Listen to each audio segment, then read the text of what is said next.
The Thorn-Crowned Bride. The foothills of the Cambrian Mountains were never meant for human habitation. The land there was old in a way that made ages meaningless. Older than kings, older than saints, older even than the stones that stood half buried in its dirt. The villagers said the hills breathed at night. They said shadows moved where nothing cast them. They said if you loved unwisely beneath a waxing moon, you might wake to find your shadow missing. And at the centre of that ancient stillness stood a black house, crouched on a ridge, like a beast waiting to pounce. Into this bleak place came Evan, a young man with a stubborn heart, and no one in the world to remember him. Lord Cadell, the master of the house, accepted him as a groom. Evan knew nothing of the rumours that Cadell kept his daughter hidden like a guilty secret, but he would learn soon enough. He first saw her at dusk, some days after his arrival. The door at the end of a corridor had been left ajar, a silver lamplight spilling into the gloom. A pale hand, inadequately revealed, slender and unmoving. "Hello," Evan whispered. The hand withdrew. Then she stepped into view. She was slight, but her presence filled the hall like a cold wind. Her dark hair fell loose about her shoulders. Her eyes, strange, luminous grey, did not blink. "I'm Ariana." Her gaze slid past him to the windows where night pulled thick and hungry. "Be careful where you roam under this roof." "Why?" he inquired. "They watch." Her voice trembled. "And they remember." Then she shut the door. It was only moments after her abrupt departure that Evan realised the corridor smelled faintly wildflowers and cut grass, even though it was not the season for making hay. As the days and weeks passed, the bleak manor house declared its character on numerous occasions, groaning as though the wind were trapped inside its walls. Doors slammed, mirrors misted.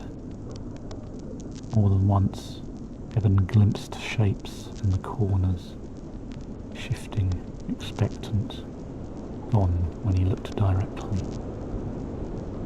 Lord Cadell avoided speaking of his daughter, but Evan saw the way the man watched the hills, dread carved into the lines of his face. At night, Evan heard music, soft, haunting, as if someone plucked the strings of a harp. Sometimes voices whispered outside the stables, speaking a language that seemed familiar, and yet not quite.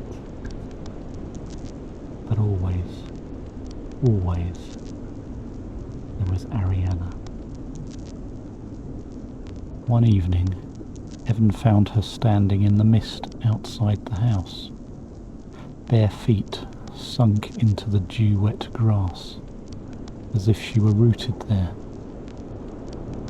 "You shouldn't be out here alone," he said. "I'm never alone," she murmured. Lightning flickered somewhere beyond the ridge, illuminating her face, pale, luminous, otherworldly. He stepped closer. Ariana, what are you afraid of? Not fear. Longing. You shouldn't touch me, she whispered. Why? She trembled. Because you might not stop. Evan reached out and brushed a strand of hair from her cheek. Her eyes fluttered closed. She leaned into his palm, warm and cold at once, like a breath on snow. When he bent his head, her lips met his with haunted softness. Fragile, the kiss taste of winter blossoms. Her hands gripped his coat, drawing him nearer, as though fusing herself with his warmth. Then she tore herself away, eyes blazing with something close to pain. You don't understand, she whispered. I love you. They will come. Lord Cadell cornered Evan the next morning. You've ruined everything, he snarled. Evan didn't bother denying anything. Cadell sagged into a chair, face buried in his hands. Ariana's mother was not human. She came from the hills, a fae queen, wore a woman's skin long enough to ruin me. She gave me a daughter and vanished before dawn. Evan felt the blood drain from his face. What does that make Ariana?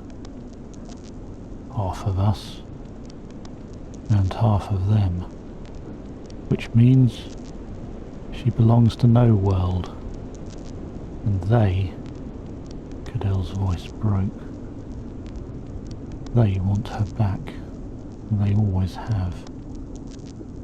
Then let them want, Evan hissed. You fool, you don't understand, said Cadell.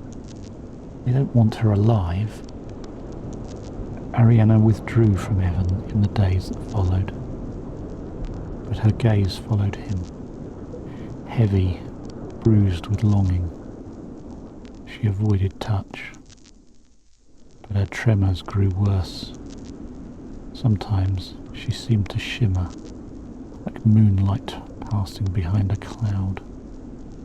Then one night he found her, shivering in the cold, clutching her wrist. A mark had appeared, thin as wire, black as ink. A thorn pattern, curling like a bracelet. What is it? Evan whispered, her eyes filled with tears. The summons.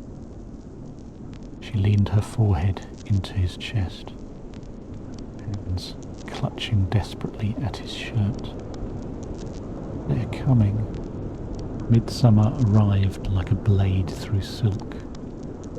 The hills fell silent. The streams froze, though the night was warm. Shadows pooled into shapes older than thought.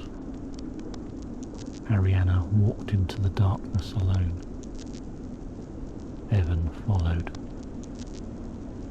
He found her in a circle of withered grass, beneath the ancient standing stone.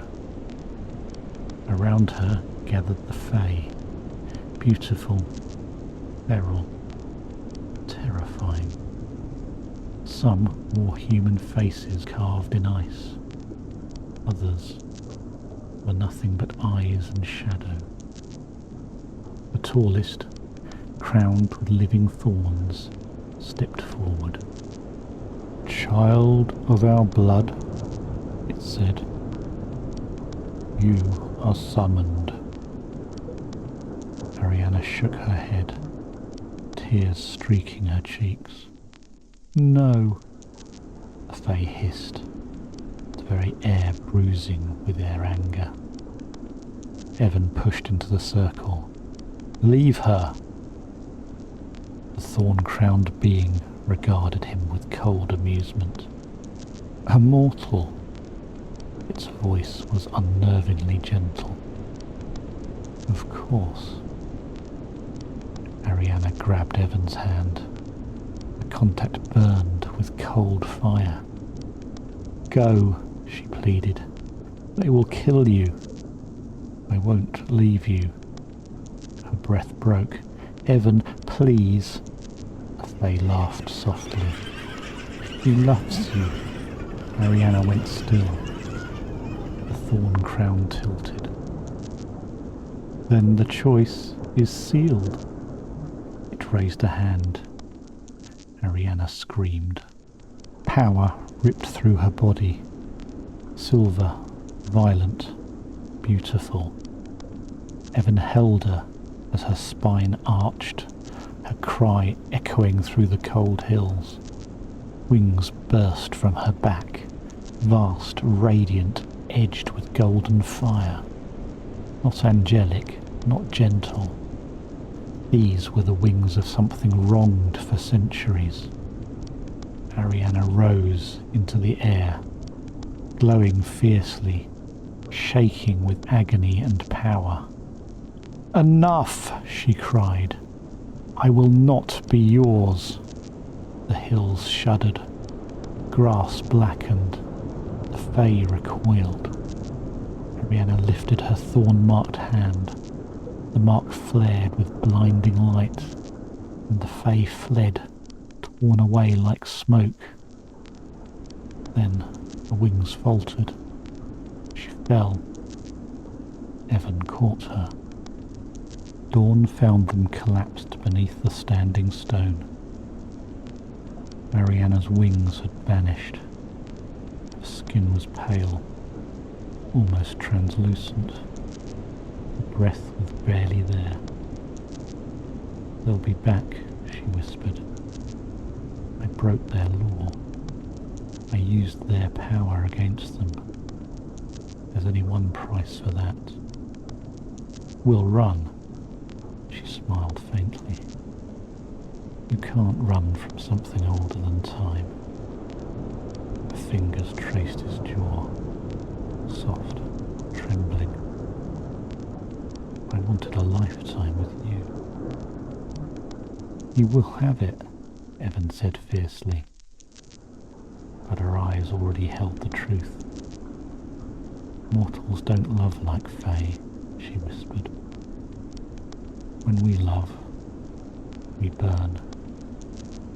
When we burn, we die. Our lips brushed his. One last kiss, soft and cold as falling snow. I'm glad, she breathed, that it was you. The morning wind shifted. The shadows lengthened. Ariana went still. I buried her at the foot of the ridge, overlooked by the house, beneath a hawthorn, heavy with white blossom. The villagers whispered for decades of lights drifting through the valley at night, of music rising from the standing stone, of a young man who wandered the hills, searching.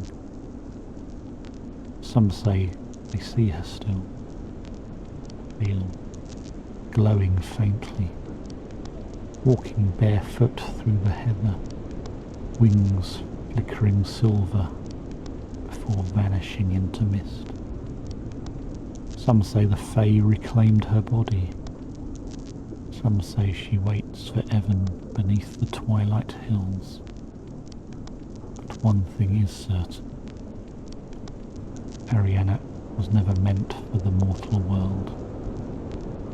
And the mortal world, with all its hunger and warmth and trembling kisses, was was the thing that destroyed her.